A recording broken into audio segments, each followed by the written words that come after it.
Amin'ny anaran'i Jesosy Kristy lohan'ny fiangonana no iarabana sy itsidina tokantranotsika indray ry havana amin'izao maraina izao. Anio alahady 17 ny volana Aogositra 2024 alahady 20 manaraka ny Trinité ary mbola hibajianantsika pino tsika ny loha hevitra hoe mahatoky hatramin'ny fahafatesana ny mino. Ny liturjia amin'ny endriny faharoa no arahantsika androany.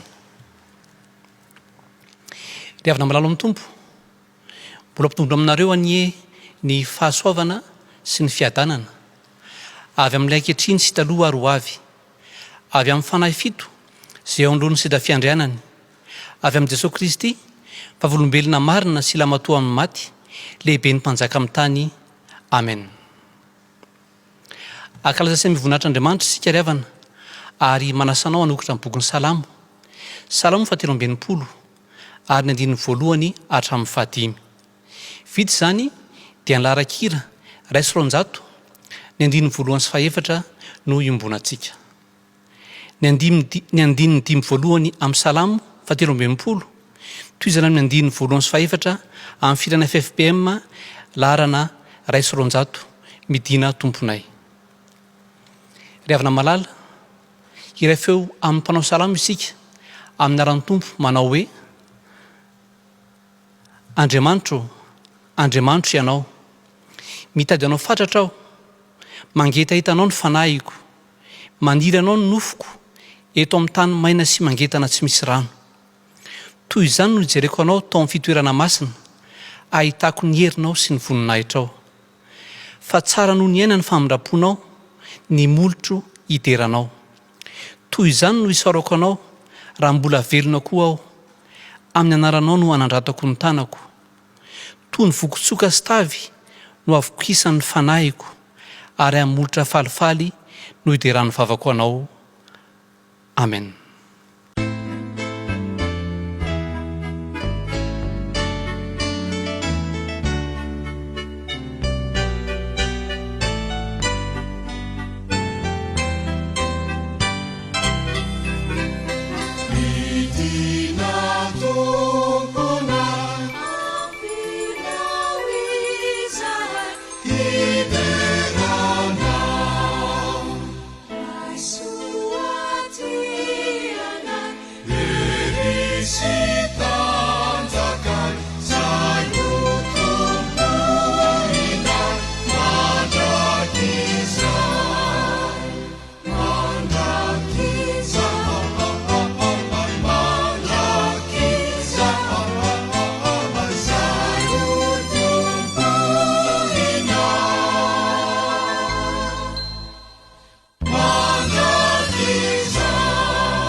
Mbola araiky vavaka isika ry havana.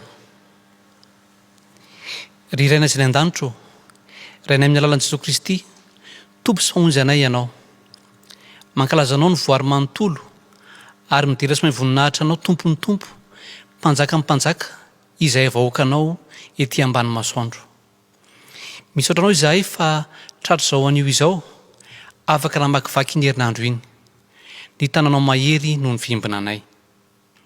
Andriamanitro, raha mahatsiaro izany tananao mahery, ny tantana sy ny vimbina izany izahay, dia mipolotra ankehitriny ny fisaorana sy fiderananao noho izay 2 taona nitsombinanao ka nampizoro ny fiangonanao dia ny fiangonan'i Jesosy Kristy eto Madagasikara izany. Raha mbola afaka maintso narinao izay ankehitriny dia Andriamanitra mitahiry ny tombona ny mpahavelomanay ianao ao anatin'izao fotoan-tsarotra lalovanay izao, ary miara-manaiky sy miteny izahay fa ny famindramponao tokoa Jehovah no tsy mahalany rehetra anay. Mindra sy mangay ahy izahay manoloana izany fitiavanao izany raha mandinika ny tenanay.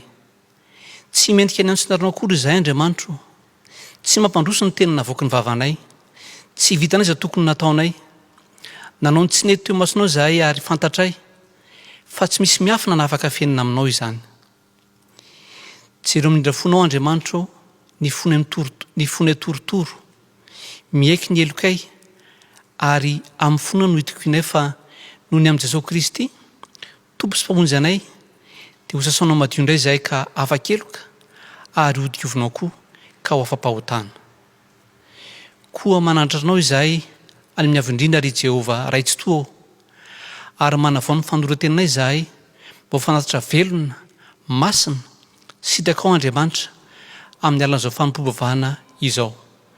Melipatrana any amin'ny vazanefitra izahay fa miombona kosa amin'ny fankalazana anao Ray, Zanaka ary Fanahy Masina. Amin'ny anaran'i Jesosy. Amen. Ankehitriny dia tonga amin'ny fotoana natokana ho an'ny ankizy sy ny tanora isika, ka maintso ny solotena avy eo amin'ny sampana sekoly alahady antoko ny famonjena anatanteraka izany. Miarabantsika rehetra ary faly manolotra ny tenin'Andriamanitra ao anatin'ny fotoana ho an'ny ankizy sy ny tanora. Mahatoky hatramin'ny fahafatesana ny mino, izany no mbola loha hevitra mandinitsika amin'izao volana Aogositra izao. Hivavaka isika, misaotra Jesosy ny amin'izao fotoana handraisanay ny teninao izao. Ny fanahy masina ny hanazava izany aminay. Amin'ny anaranao Jesosy. Amen. Raisin'ny Baibolitsika ary sokafy eo amin'ny Jaona, toko 10, andininy 14. Toko 10, andininy 14. Mivaky toy izao amin'ny anaran'ny Tompo. Izany mpiandry tsara ary fantatro ny ahy sady fantany aho. Averintsika, izaho no mpiandry tsara ary fantatro ny ahy sady fantany aho. Ny mpamboly rehetra dia mahafantatra fa ny mpamboly paoma dia mahazo paoma, fa tsy hoe paiso akory. Raha mamboly voasary ianao dia voasary no voahazo. Ny ahafantarana fa tena miaramila dia rehefa any ivelan'ny toby, satria any an'andro no ilana azy fa toeram-piofanana fotsiny ny ao amin'ny toby. Tsy ao am-piangonana no ahitana hoe tena mpianatra sekoly alahady, fa ety ivelany dia tokony ahitana taratra ny toetranao, ny fiainanao andavanandro. Tokony modely isika rakizy, naiza misy atsika. Eny, na dia tsy mankaty am-piangonana ary isika fa mihiboka any an-trano, na voatapy na kasoboso ny vava, dia ny fontsika dia malalaka ka afaka hidera sy ankalazan'Andriamanitra mandrakariva. Aza miandry fiangonana isokatra vao hanokatra ny boky lesona sekoly alahady, izay ahitantsika ny boky lesona rehetra manomboka amin'ny K1 ka hatramin'ny K10 izany. Fa raisy dia vakio ireto boky reto ny Baiboly, satria izany no ahafahantsika mifankazatra amin'Andriamanitra. Eto ny tsy anjerisika androany dia hoe izaho no mpiandry tsara ary fantatro ny ahy sady fantany aho.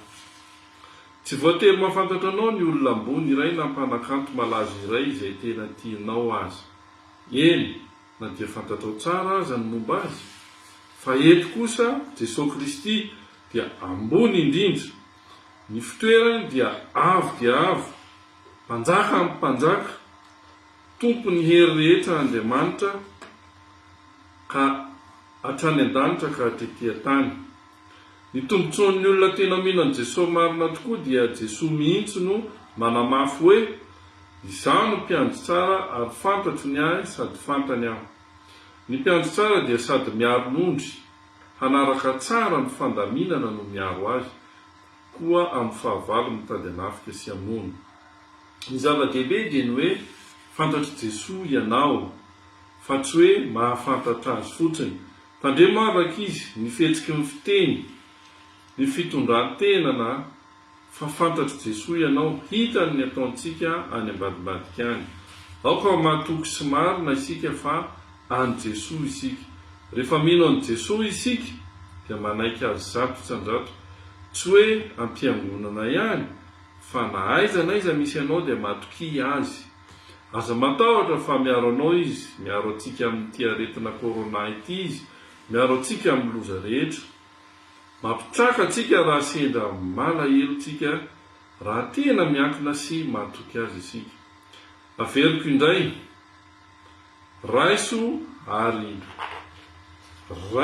anaro ny boky lesona eny an-tanantsika tsirairay avy, fa ny tenin'Andriamanitra ihany no ahafahantsika mifandray aminy. Tena fantatry Jesosy no mahazo anao io, tena tiany Jesosy ianao. Izany mpiandry tsara ary fantatro ny ahy sady fantany aho. Aiza no ahitantsika ny teny? Ao amin'ny Jaona 10:14. Averintsika hoe ao amin'ny Jaona 10:14. Hivavaka isika. Misaotra indrindra Jesosy fa mahafantatra anay ianao. Vonina izay atoky anao mandritra ny androm-piainanay. Amin'ny anaranao Jesosy. Amen. Ho an'Andriamanitra irery ny voninahitra. Amen. Tonga eo amin'ny fotoana ankarazan'ny ten'Andriamanitra isika izao ry havana. Koa mialohan'ny irosoan'ny mpanofan'Andriamanitra efa voatendry amin'izany dia ny laharan-kira 700 mamin'ny teninao ary andininy voalohany sy ny faharoa no iraintsika izao.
Anomana ny foa mampanahy tsikisika amin'ny fandraisana ny teny sy ny hafatra avy amin'Andriamanitra.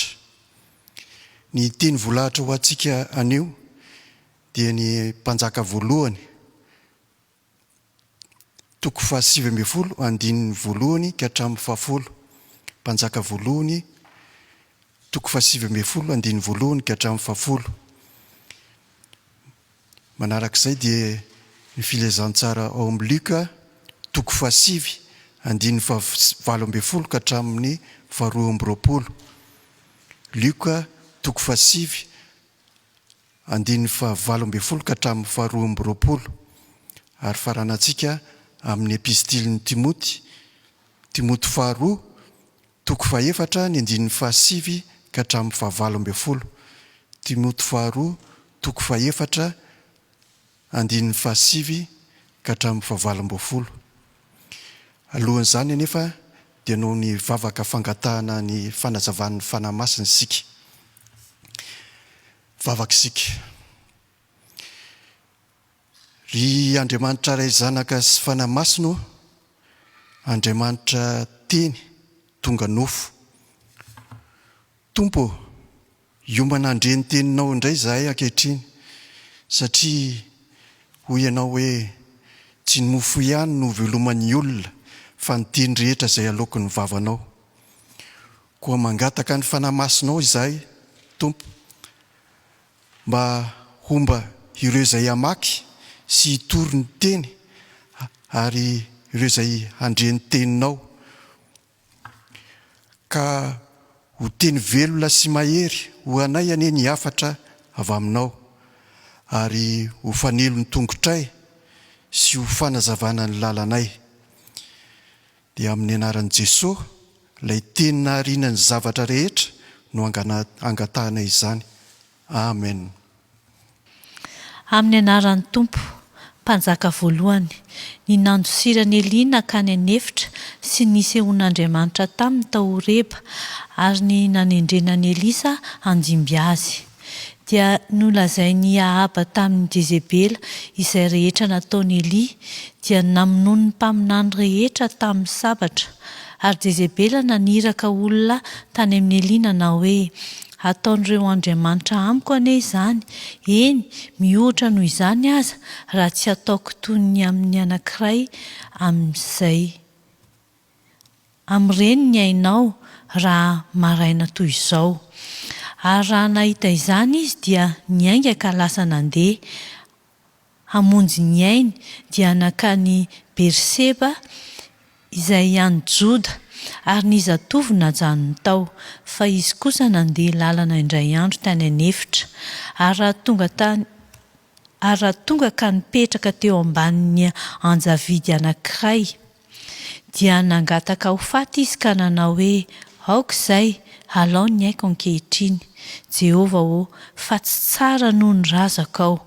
Ary raha nandry natory teo ambanin'ny anjavidy anankiray izy, indro nisy anjely nanohina azy ka nanao taminy hoe, miarena ka homana. Dia nijery izy ka indro teo anilany lohany nisy mofo voaendy tamin'ny vato mahamay sy ranoray tavoara, ary nihinana sy nisotro izy dia nandry indray. Ary avy fandrony indray ilay anjelin'i Jehova ka nanohina azy ka nanao hoe, mitoaza ka homana, fa lavitra loatra ny alehanao. Dia nifoha izy ka nihinana sy nisotro, ary nandeha tamin'ny tanjaka azony tamin'izany anina izany 40 andro sy 40 alina izy ho any Horeba, tendrombohitr'Andriamanitra. Ary niditra tao anatin'ny zo izy ka nitoetra tao. Ary indro tonga taminy tenin'i Jehova nanao hoe, manao inona ty ianao Reli? Dia hoy izy, nafana ny foko noho ny fitiavako an' Jehova, Andriamanitry ny maro, fa ny zanak'Israely nafoy ny fanekenao. Ny altaranao no ravany, ny mpaminaminao no vonoiny tamin'ny sabatra, ary izao dia izao irery ihany no sisa, nefa mbola mitady hahafaty ny aiko koa izy. Lioka. Ary raha nivavaka tao amin'ny mangingina Jesosy sady teo aminy mpianany, dia nanontany azy izy ka nanao hoe, ataon'ny olona ho iza moa aho? Dia namaly ireo ka nanao hoe, Jaona mpanao batisa. Nefa ny sasa kosa anao Elia. Ary ny sasany indray manao hoe, ny anankiray amin'ny mpaminany fahiny no efa nitsangana. Fa hoy izy taminy, fiainareo kosa manao ahy ho iza. Dia namaly Petera ka nanao hoe, ny Kristin'Andriamanitra. Ary izy ny teny mafy azy sady nandrara azy mba tsy lazalaza izany amin'olona. Ka nanao hoe, ny zanak'olona tsy maintsy hijaly mafy ka ho lavon'ny loholona sy ny lohan'ny mpisorona mba hampanora-dalàna sady ho vonoiny, ary amin'ny andro fahatelo dia hatsangana. Timoty, mazotoa akaty amiko faingana ianao, fa Demasy efa nandao ahy, satria tia izao fiainana izao izy ka lasa nakany Tesalonika. Kreska nakany Galatia, Titosy nakany Dalmatia. Lioka ihany no ato amiko. Alao Marka ka ento miaraka aminao, fa mahasoa ihany ny fanompoana izy. Tikiko dia nirahaka eo any Efesosy, ary ilay kapoty navelako tany Troasy tao Karpo dia ento raha makaty anao, ary ny boky indrindra fa ireo boky hoditra. Aleksandro manefy varahana efa nanisy ratsy ahy be loatra, ny tompo hamahala azy araka ny asany. Tandreminao ihany izy iny fa nanohitra fantatra ny teninay. Tamin'andaharako voalohany analatsiny ny tenako dia tsy nisy nombay fa nandao ahy avokoa izy rehetra. Aza mba isany ho elony ane izany. Isaina ho elony ane izany. Kanefa ny tompo nitsangana teo anilako ka nampahery ahy mba ho tanterahina tokoa amin'ny ataoko ny fitorian-teny. Ary mba ho reny jentilisa rehetra izany, ary izao novonjena tao am-bavan'ny liona. Ary ny tompo hanafaka ahy amin'ny asa ratsy rehetra ka monjy ahy ho any amin'ny fanjakany any an-danitra. Ho azy ane ny voninahitra mandrakizay. Amen. Ray masonao manamasinanay amin'ny fahamarinana, ny teninao ny fahamarinana. Amen.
Ry amparibe famonjena mahatahiry ny finoana mifankaty miasa amin'ny fahazotona ho aminareo mandrakarivany ny fahasoavana sy ny fiadanana avy amin'Andriamanitra raintsika sy Jesosy Kristy Tompo.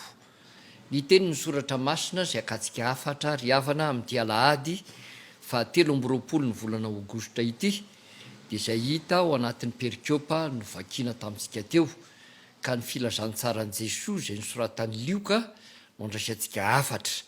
Lioka 7:9-20 ka hatramin'ny 12. Izao perikiopa eto ambanimasontsika izao ry havana dia taoriana kely ny fotoana izay namahana an'i Jesosy ny olona tsy omby 5,000 lahy arak'izay hita ao anatin'ny ity Lioka 7 ity, ary ny tapany ambony any amin'ny 17 ny lazana ny aminy hoe nanangonana ny ambony sakafo izay tsy lany ka nisy ambony 12 arona. Fa famantarana ny fisehoana ny amin'ny mahamesian'i Jesosy no hita miariary amin'izany fanambarana izany sy ny filazana ary ny fitantarana, ary mitondra ny fanjakan'Andriamanitra ety an-tany izy amin'ny alalan'izany. Jesosy Kristy rehefa nisinda kely tamin'ireo vahoaka maro ireo ary ny tanila niaraka tamin'ny mpianatra dia nitsapa ny hevitry ny mpianatra ny amin'izay fahitan'ny vahoaka azy sy izay mba dinika sy resaka ary bitsibitsika reny mpianatra teo amin'ny vahoaka izay nieny ny fampianaran'ny tompo niatrika izany fiarahana amin'ny sakafo nandritry ny fotoana izay niarahany teo amin'izany. Ary zavatra vitsivitsy no vokatra azo tao anatin'izany satria na ny mpianatra na reto vahoaka reto dia samy nametrahan'ny tompo fanontaniana avokoa mba halalana sy hatsapana, ary izany toetra hoe atraisa sy ahoana ny mikasika izay mba nandraisany sy nanarahany reto mpianatra reto ny tompo ary ireo vahoaka marobe nandray fahasoavana tamin'ny tompo ireo. Fanontaniana roa no tonga rehefa dinihana sy alalinina izany. Ny voalohany dia izao: fantatry ny olona tokoa ve ny tompo? Ary ny faharoa, ahoana no nanambaran'ny tompo ny tenany? Voalohany, fantatry ny olona tokoa ve ny tompo? Raha mandinika isika ry havana ny fampianarana zay entiny eto isaky ny zoma ariva dia tao ao a nisy fotoana zay nandiniantsika ny filazantsarany jaona zay ny toko fa enina dia nahitana sy nalalana ary nanambarana ihany koa io fampisakafoanana reo olona tsy omidimy arivolay reo ary ao anatin'izany nalalana ny faritra zay nisy sy zany toerana zay ny arahan' Jesosy Kristy tamin'ireo olona marobe reo ary koa hahalalana ihany koa ty fotoana zay ny tany lany Jesosy niaraka tamin'ny mpianatra ity fa mbola tsy tany Jerosalema fa mbola tany amin'ny faritra Galily tany no nisy azy ary izay tsy dia nahagaga loatra ny amin'ny valy ny fanontaniana zay napetraky ny tompo ny am'izay neveran'ny olona azy fa mbola ao anatin'izay everina fa valiteny tsara ny amin'ny nahalalan'ny olona any Jesosy ary indrindra moa raha ny mpianatra satria reto no valiteny azo rehefa nametraky zany fanontaniana zany ny tompo ny voalohany a dia ireo olotsotra ireo olotsotra dia nanambara hoe Jaona mpanao batisa Jaona mpanao batisa ho ireo olotsotra ireo satria zany Jaona mpanao batisa zany a dia olona voaingana ary olo malaza amin'ny finoana na vita zavatra teo amin'ny fiarahamonina fantatry ny maro ary dia neverin'ny olona fa rehefa no tampahandoha izy a ka tsy teo ntsony dia hoe niverina nitsangana tamin'ny maty angamba i Jaona mpanao batisa ka io tonga manana fahefana manao zavatra lehibe io a dia izay no neveriny ny amin'i Jesosy Kristy dia ny sasany kosa dia nieritreritra manao hoe ny mpaminany lehibe Eli io zay nitsangana tamin'ny maty ihany koa na raha tsy Eli dia ny mpaminany hafa zay nahavita be ihany koa ny asan'ny tompo zany hoe raha ambara amin'ny teny tsotra zany a zay fomba fijerin'ny olona dia ny hoe efa nanana finoana ny amin'izany atao hoe fitsanganany tena maty zany izy ary no everiny fa ao anatin'izany hoe olona mitsangana amin'ny maty zany dia iverina eny anivon'ny fiarahamonina ary anana fahefana sy ahavita zavatra goavana ary zany indrindra tiany ambary eto ary olona tsy hiara-ny fahafatesana intsony ka ao anatin'izao fahaseranana mahazo azy manatrika ny fitondrana sy misedra ny olana eo anivony zany fitondrany ny fanjakana romanina zany dia zay nanonany an'ireo olona zay nambara teo hoe mety Jaona mpanao batisa io a na mety ny mpaminany a na ny mpaminany hafa fa teo anatrehan'izany Jesosy a dia nanontany mpianatra reto miara-dia aminy reto mahita ny zavatra taony reto azo lazaina fa miaina sy mianatra ary azo lazaina fa mandre azy sy mahita azy amin'ny zavatra hafa akoatran'izay hitan'ny olo reto hoe ary nareo kosa mba manahoana everinareo fa ho iza moa za ary ny mpianatra dia nanambara ary tsara ny fanambarany satria avy hatrany dia fanekem-ponoana no nambaran'ny Petera zay solo-tenany mpianatra nanambarany aminy hoe iza moa Jesosy raha ny mpianatra no hametrahany zany fanontaniana zany dia nanambarany mpianatra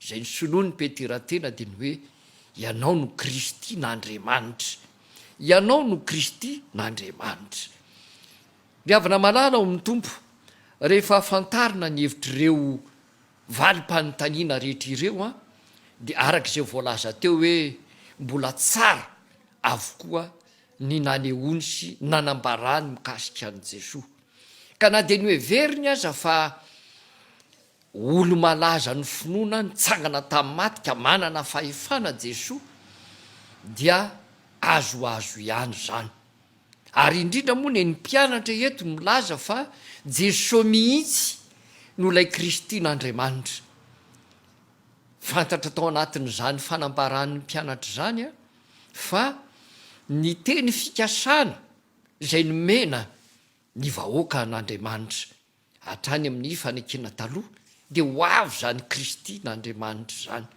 ho avy ny Kristy eo amin'ny jiosy, ho avy lay Mesia hanafaka azy am'izay mety zavatsarotra zay lalovany eo amin'ny fiainana, indrindrindrindra ao anatiny zao fotoana zay noheverina fa mbola eo ambany vahoan'ny fanjakana Romana zao. Ady eo indrindra ny niandrandrano mpianatra hoe ity no Kristy n'Andriamanitra ary izy lay tonga hanafaka atsika am'izany fanjakana Romana mangeja atsika izany.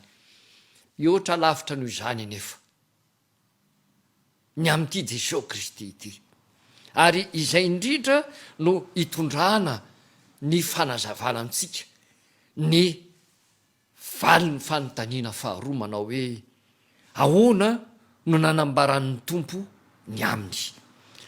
Raha Jesosy Kristy no nanambarany amin'ny tenany dia niainga avy amin'izay noheverany reto olona zay nanontaniana ireto ihany no nanambarany no momba azy koa, zay noheveran'ireo vahoaka reo ka nambarany mpianatra taminy sy zay no sainy ny mpianatra ny am'izany Jesosy zay miaraka amin'izany. Kanefa nosariany Jesosy Kristy ary nitondrany hevitra lavidavitra kokoa, lalindalina kokoa, ary misy finoana ny amin'ny fahamarinany teny fikasana zay omen'Andriamanitra ity fireneny Israely ity, izany nitondrany Jesosy Kristy ny valiny fanontaniana raha napetraka ny aminy hoe ahoana no nanambarany Jesosy ny tenany teo anatrehan'ny mpianatra. Voalohany de ambarany Jesosy eo fa zanak'olona izy. Ny filazana ity hoe zanak'olona ity dia efa hita tany amin'ny fanekena taloha izy io, ary filazana zay nentina nanehoana ny amin'ny Jesosy tany amin'ny testamenta taloha, raha ohatra ka jerena ny fahitana zay niseho tamin'ny Daniel. De hitantsika zany ao amin'ny Daniel 7:7-10 manondro an'i Jesosy lay zanak'olona hambara ao anatiny zany fanekena taloha ao amin'ny faminaniany Daniel zany, ary manerana ny filazantsara manontolo moa zany reo filazantsara efatra ireo dia nambarany Jesosy manondro ny tenany ny filazana io atao hoe zanak'olona io. Zavatra roa loha no foto-kevitra zay entiny Jesosy nanambarany tenany ary niatsony ny amin'ny tenany ho zanak'olona zany. Voalohany dia ilazany ny fisandratany ho any amin'ny voninahitra sy ny aviny, izay no lazainy ao anatiny nanondron'ny tenany ho zanak'olona. Ny faharoa de entiny hanambarana ny fifona nataony ho an'ny olona mpanota nefa mino azy. Zay zany ny faharoa.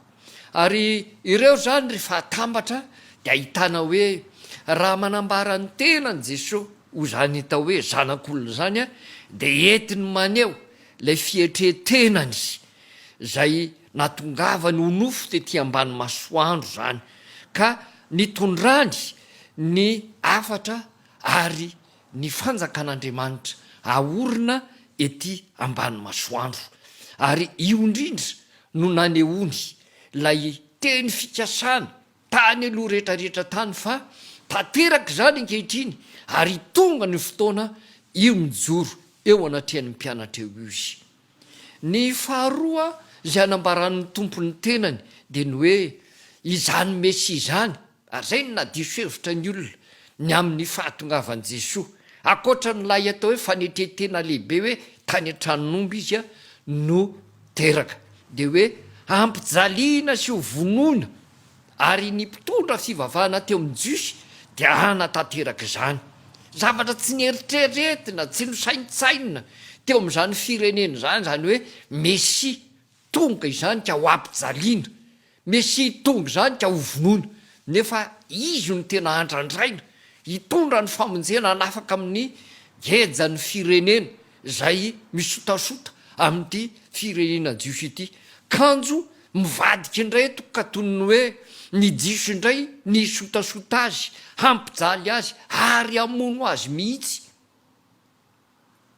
Ary ny fahatelo a zay nanambaran'ny tompo ny aminy de ny hoe na izany aza hitsangana amin'ny maty izy a amin'ny andro fahatelo, hitsangana amin'ny maty izy a amin'ny andro fahatelo.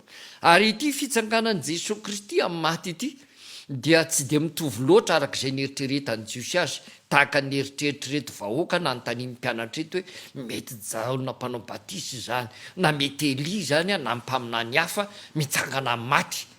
Fa ny fitsangana amin'ny maty de lay fitsangana amin'ny maty araky ny fanekempinoana kristianina zay tanterantsika. Io le ambaran'i Jesosy sy lazainy eto, satria Jesosy Kristy de fanambarana ny andro farany. Zay ny fiainan'i Jesosy Kristy, ny momba azy manontolo de manambara ny andro farany. Raha milazan'izany ny mpitandrina de mamerina indray ny lesona zay nampianarina antsika momba nyity filazantsara zay nosoratan'ny Jaona ity, ny am'izany atao hoe Jesosy Kristy sy ny fanambarana ny momba azy zany a ka ilazana ny ty atao hoe andro farany ity. Ity ry havana no zavatra anankiray zay mahalasa ny eritreritra ary ametrahana fanontaniana amintsika ihany koa. Za sy anao, iza marina moa ny tompo amiko sy aminao? Satria raha ny olona sy ny vahoaka maro zay niara-ny aina tamin'ny tompo a de nanana zay fomba ny eritreretany azy izy. Eto zany a de ireo mponina tany amin'ny faritry Galily zay efa nahita ny laza tsara ny Jesosy de samy nanambarany zay nieritreretany azy. Fa za sy anao kosa mba iza, mba ahoana, ary inona no eritreretinao ny momba n'izany Jesosy Kristy zany? Mametraka izany fanontaniana zany ry havana ny mpitandrina, satria amin'izao fiainantsika izao a de rivotra mitsoka ao anatin'ny fiainan'ny fiangonana zay fantatritsika manodidina antsika, ary indrindra ray ny atao hoe fiangonana zandriny reny ny aminy hoe zany Jesosy zany aminy de Jesosy a mahavita fahagagana manalana olana fotsiny eo amin'ny fiainany. Zay ny ahitantsika n'ireny le hoe ny olona zay mitory de milaza ny fanafahany Jesosy Kristy ny olana eo aminy, ary zay ny rodorodon'ny olona ny hoe aty ny misy an'i Jesosy ka aty de olona mitory ny finoana misy porofo, de le misy porofo lazaina de mahasitrana, mampanan-karena, mampahazo vady sy ny sisa sy ny sisa. Zay ihany ve no eritreretantsika an'i Jesosy hoe lay mahavita fahagagana manala olana eo amin'ny fiainana?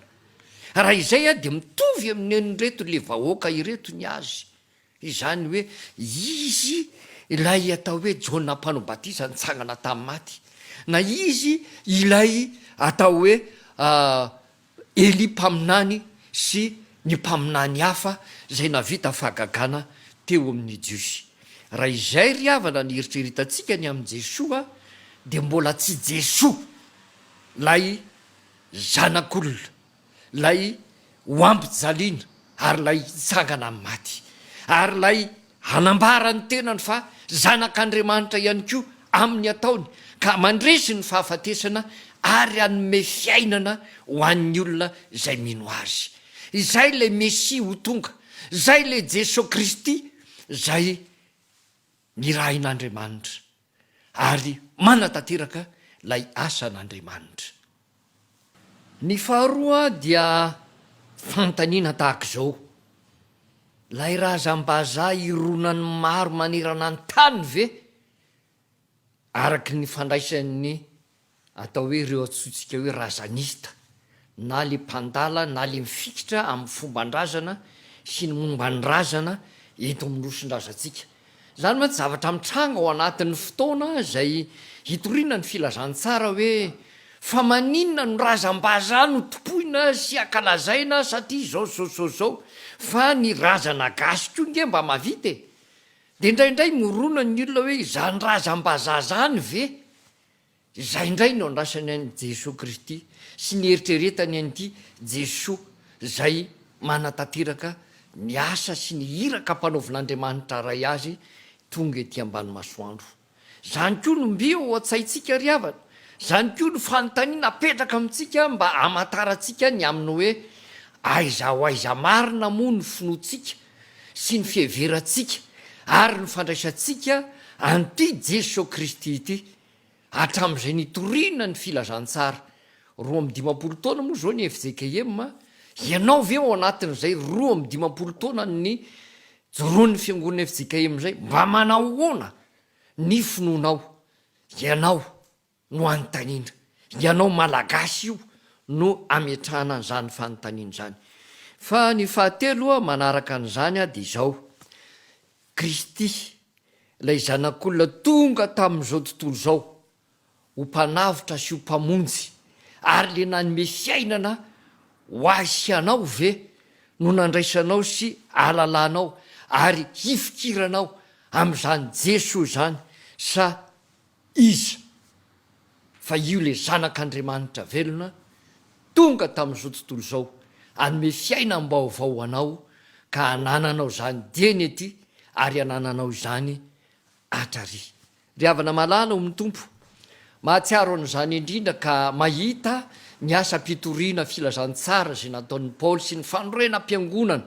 Hitantsika eo amin'ny Timoty 2 ao anatin'ny perikôpantsika izany, ny fitarainany ao anatin'ny tatitra taony mikasika ny asany sy ireo olona nanaradia azy sy nanodidina azy zay lasa nitsoka avokoa, lasa niataka avokoa, lasa nandao avokoa. So de toy izany lahy isika, ary zany nipetrahan'ny fanontaniana hoe mahalala marina ny tompo ve isika? Iza marina ny mba hahalalantsika sy hafantarantsika sy handraisantsika ny Jesosy? Azosika ve nanambaran'ny tompo ny tenany tamintsika mba hitombony ny finoatsika sy ny fanantenantsika? Fa ny zavatra nitranga tany amin'ny fiangonana voalohany tamin'ny androny apôstôly Paoly de zany nandao an'ny Paoly zany avokoa ny akamaroan'ny olona zay nanodidina azy rehefa taoriana kely. Ary toy izany koa raha mamaky sika ny tantarany ao amin'ilay voasoratra ao amin'ny momba ny Eli, lay ao amin'ny mpanjaka voalohany, de fantatritsika tsara mikasika an'izany fa rehefa resy ary novonoina ny mpaminany ny bala dia Eli koa novaliany Jezebela faty, ka noenjeny sy nofofono faty. Ary zany na tonga ny Eli nandositra ary naniry ho faty mihitsy azy, satria na ny zanak'Israely na ny fireneny Israely azy de nivadika tsy nanompo an' Jehova, intsony indray tao anatin'izany vanim-potoana zany. Ry havana malala o mitompo, ndraindray eny ny antorantsika amin'i Jesosy de misy fahaseranana mitranga, ary rehefa vita sy afaka ny fahaseranana de miala sy variana amin'ny zavatra hafa indray. Ry havana malala o mitompo, ao anatin'izao vanim-potoana manahirana zao de samy miazakazaka sy miezaka mifikitra sy miantoraka eo pototry ny azo fijalian'ny tompo. Engane, ka itoy mandrakarivo zany, tsy amin'ny andro sarotra ihany, fa na amin'ny andro mora sy mamy ary amin'ny fifaliana koa azy. Ny mbola ifikirantsika amin'izany tompo Andriamanitsika izany, satria io no anomentsika fiainana, ka na de misy aza ny mankahala azy tahaka ny nataon'ny mpitondra fivavahana teo amin'ny Jiosy zay namono azy, ary tahaka n'izao androntsika kehitriny zao misy ny mankahala ny Jesosy, ary manao fampianarana diso mihitsy aza mba hatonga ny olona hiala amin'izany finoana ny Kristy zany.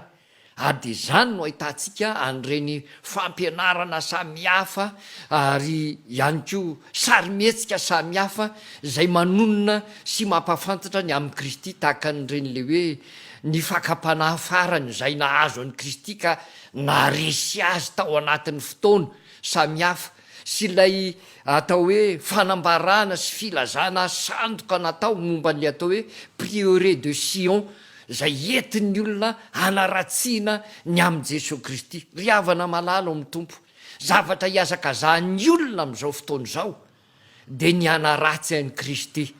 Ka raha olona marivo salosany sika ny amin'ny finoana dia ho trahatra n'ireny fampianarana sandoka sy diso ireny, ka tsy atonga tsika hifikitra amin'ilay fa namikirantsika sy nandraisantsika ny tompo. Ny zavatra faniriana ho antsika ao anatin'ny fitezam-panahy mandrity ny ty volany ity sy ho amin'ny fiainantsika ho avy de ny aminy hoe mba ho mahatoky ena isika hatramin'ny fahafatisana ka hifikitra amin'ny tompo ninoninona hitranga na ny lanitra ho manga na ho maloka mangina de hiaraka amin'ny tompo amin'ny fifaliana ho an'andriamanitra iriany eny ny voninahitra amen. Fa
ho mariky ny fanavozantsika ny fandorantenantsika ry havana dia hiaraka anonona ny fanekempon'ny apôstôlika isika.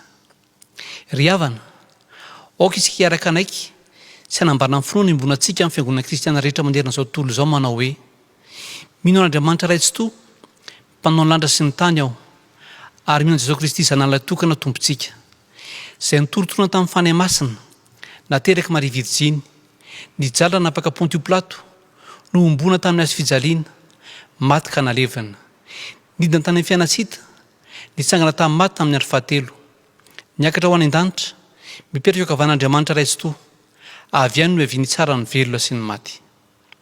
Mino ny fanahy masina aho, ny fiangonana masina manerana izao tontolo izao, ny fiambonan'ny olona masina, ny famelan-keloka, ny fisanganan'ny tena amin'ny maty, ary ny fiainana mandrakizay. Amen. Ivavaka isika ry havana.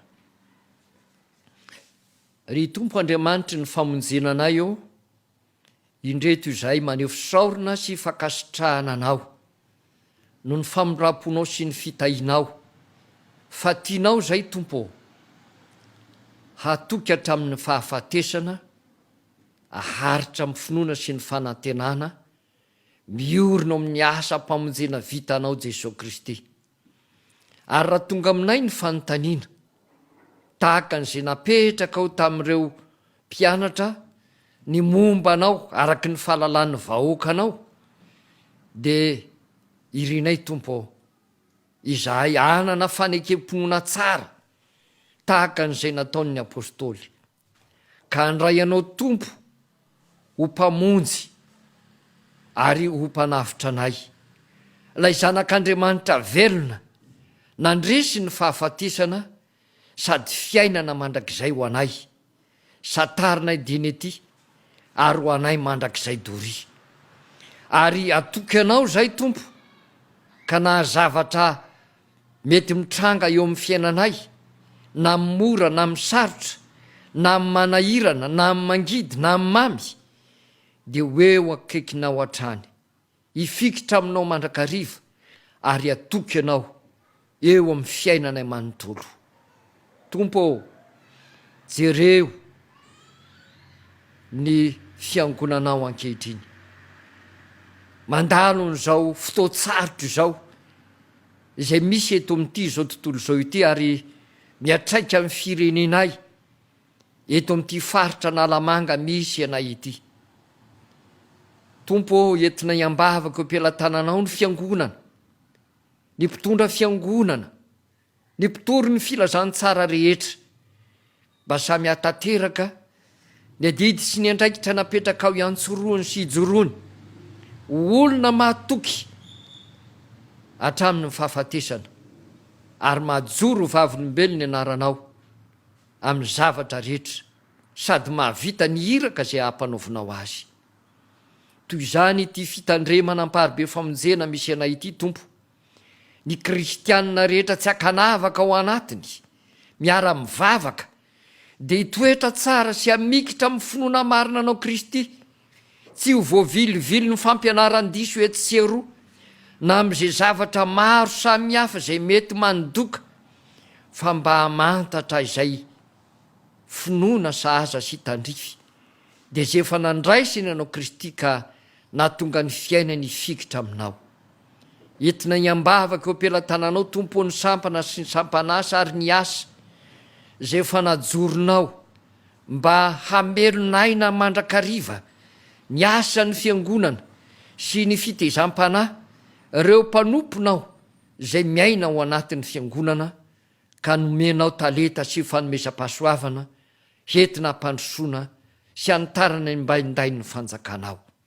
Matsiaro manokana zay tompo ankehitriny ny antoko-pihira sy ny famonjena ao anatin'izao fankalazana anao Andriamanitra zao noho ny jobily zay ankalazainao anatin'ity taona ity, kanefa fantatrao zao zavatsarotra lalovan'izao mba hatateraka zay tokony ho heverina fa mamendrika izany fankalazana jobily izany izy ireo tompo, satria ny anaranao be voninahitra no asandratray ary akalazanay ao anatin'izany. Miombona amin'izy ireo zay nomenao fanomezam-pahasoavana ka mitory ny filazan'ny tsaranao akira. Mivavaka aminao zay tompo ho an'ny fianakaviana rehetra kristianina any ivelany na ny eto toerana fa zanaky ny fiangonana ampelezana. Ianao ijery sy itsinjo azy ireny tompo, hitahiry ny finoany tsy ho levona ka amin'ny asa rehetra zay ataony, am'izay anehoany ny finoany ianao dia samy ho tanteraka avokoa ka mba hataona olona maro izy am'izay manodidina azy ho resy lahatra hanaraka anao Jesosy. Tompo, mivavaka aminao zay ho an'ny asa, ny orinasa, ireo zay very asa apetraka eo ampelantananao zany ao anatin'izao vanim-potoana zao, satria ny fahaseranana zay menjady dia mipaka amin'ny isam-pianakaviana, isa-tokantrano, isam-batan'olona. Ijery sy itsinjo azy ireny ianao tompo, ary ataonao ho samihafa ny olona matoky anao sy ny mino anao ary manaradianao no ireo zay mamikitra aminao ary mitalao aminao isan'andro. Apetraka ifeno ampelantananao tompo ny ankizy zay anao fanadinana na ny tanora, eny zay rehetra manana fanadinana ho atrehana amin'ity taona ity, dia ianao ny jery sy itsinjo azy ireny, satria ireny no avy ny fiangonanao Jesosy ary ho avy nyity firenena misy anay ity. Tompo, apetraka ifeno ampelantananao ihany koa ny firenenay.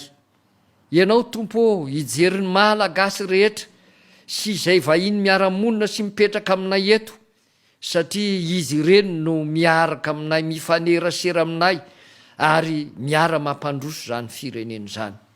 Fantatrao tompo fa mbola mafy ny afitsoko ty valana retin-dratsy coronavirus ity, ary dia zany ny talahonay aminao.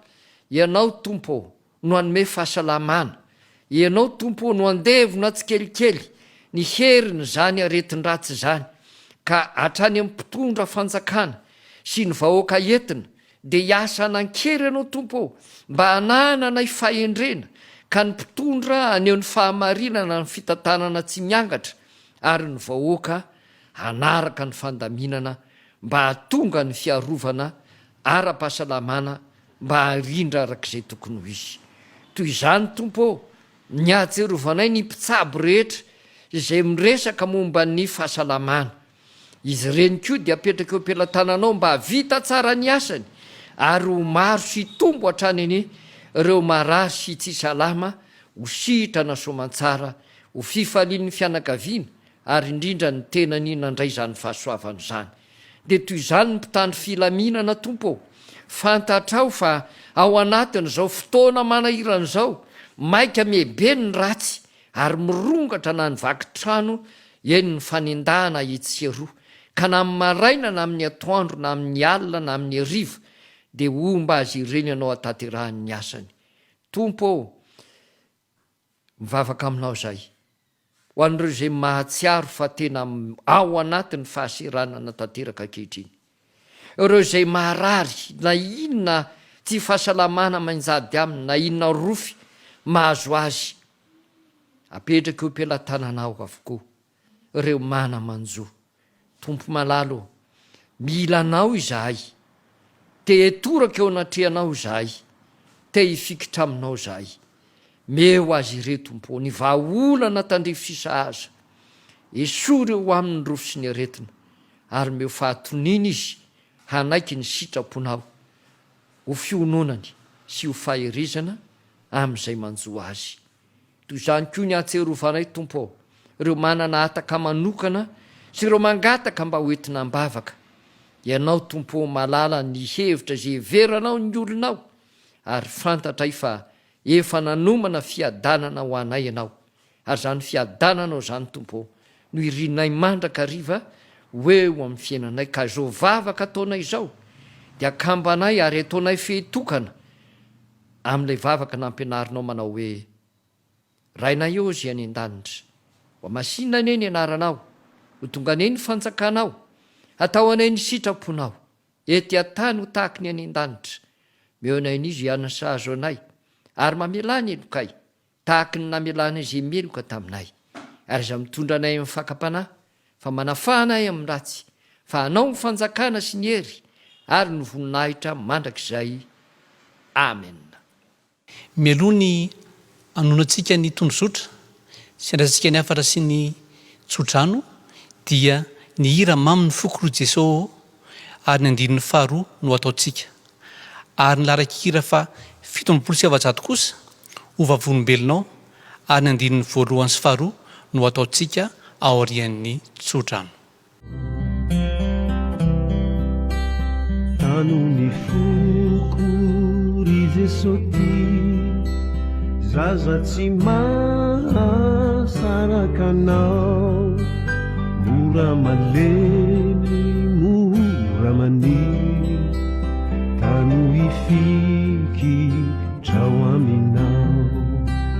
Jesosy malalo mpamonjy soa, indro miaiko raisoanao, velokanoko velokano, vonokanao izay sitrakao, vonokanao izay sitrakao.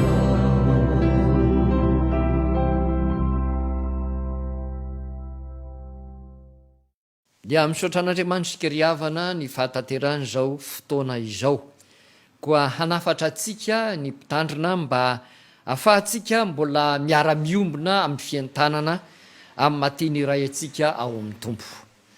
Ny afatra voalohany sy fanentanana antsika ry havana dia ny mbola hananantsika fahazotoana mivavaka sy mifampitondram-bavaka, na ny tokantrano azysika na tsy mifanatritava aza, aoka isika hiezaka sy hitoetra tsara amin'izany fivavahana sy fifampitrotrona-bavaka izany hatrany. Aoka koa isika hiomana ny amin'izay hietrentsika ny fiombonana sy ny fiaraha-mivavaka aty am-piangonana, satria efa ho avy tsy ho ela izany fiarahantsika mivavaka aty amin'ny trano fiangonana izany, ary angatahany isika hitrotro am-bavaka mba tsy ho azo tsampona izany, fa mba ahafahantsika miara-miombonaina mifanatritava ao amin'ny vavahadiny lanitra. Ny fanentanana manaraka dia arao tsara hatrany ny fandaminam-potoana rehetra izay tanterahantsika sy ataontsika ao anatin'ny pejy Facebook ny fiangonana, izay anarahantsika nireny dindinika samy hafa ireny, ary koa ny fampianarana sy izao fanompopo vavahana izao. Dia aoka isika mba samy azoto hanaraka nireny, satria any anatin'ireny koa no andefasana nireny dinidinika sy afatrafatra ary vaovao samy hafa ireny. Ary ny anentanana antsika manaraka dia ny andraisantsika anjara ny amin'ny rojom-bavaka famonjena. Io moa dia averiko matetika ao anatin'ny fotoana tahaka izao, satria ilana olona maro mandray anjara, ary ny rina dia isika rehetra mihitsy, ka alahoery ry mpianakavy ny finoana mandraisa anjara fa fantatro ianao fa te anao, fantatro ianao fa te mba hitondram-bavaka ny firenena, hitondram-bavaka ny fiangonana, hitondram-bavaka ny mpiara-mivavaka, koa dia mandraisa anjara, satria misy ny loha-hevitra samy hafa sy azonao entina anatanterahana izany, ary afaka mifidy ianao, afaka omena ihany ko ianao ary manomana ianao eny mifidy fotoana koa azy ianao hoe zaho amin'ny anina no anao sy anatanteraka satria isan'andro ny siny zany rojombavaka famonjeny zany. Ny farany moa dia toy ny fanetanana antsika hoe efao ny adidinao satria fantatrao fa ino no azahoantsika mampandroso sy manatanteraka ny asa ho fijoroantsika vavolombelona fa fiangonana mbola velona sady miasa ampary be famonjena ka dia ireny ataontsika ireny no azahoana manatotosa sy mandray anjara na anatiny na ivelany amin'ny asany fiangonantsika. Dia ho tanteraka amintsika avokoa ny fitahian'Andriamanitra izay hotononona amintsika sy ambara amintsika fa ho fitahiana mahatretrika atsika iorenantsika tsara ny finoana ka ampary be famonjena izay mahatahiry ny finoana tokoa isika, mahay mifankaty sy mirahina ary miasa amin'ny fahazotoana ho voninahitr'Andriamanitra. Amarina ny fotoana tanteraka isika ry havana, anonona ny tondro zotro isika ary aorianan'izany dia handray ny tsodrano. Amin'ny anaran'ny Tompo, ny fiasan'ny fivavaky ny marina dia mahery indrindra. Ko amin'ny zavatra rehetra dia sehoany ny tenanao ho fianarana ny asa tsara. Ko amin'izany aoko tanteraka ianareo toy ny fahatanteran'ny rainareo izay any an-danitra. Ho tanteraka aminareo ny tsodrano izay tononona amin'ny anaran'ny Tompo. Andriamanitry ny fiadanana izay nitondra ny Jesosy Kristy tompo-piandro ny lehibe hiala amin'ny maty, mitondra ny rano fanekena mandrakizay. Izy hatanteraka anareo ny asa tsara rehetra anao ny sitrapony, ka hiasa ao anatinareo izay akasitrahana eo masony amin'ny alalan'i Jesosy Kristy.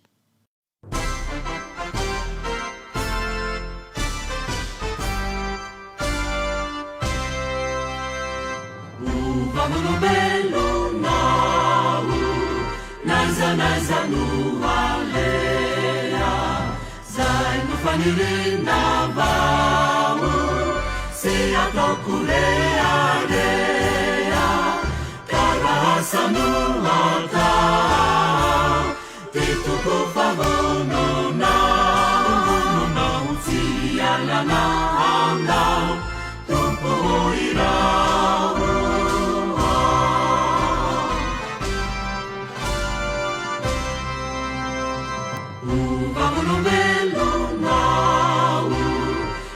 Tanirailaina tuniluarano vau zai mamelumbelunaina angasunitania efamia maina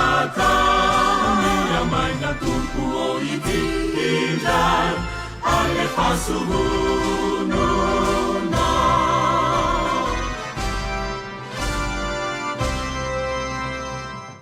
Ho an'Andriamanitra iry ihany ny voninahitra amin'ny anarany ray sy ny zanaka ary ny fanahy masina. Amen.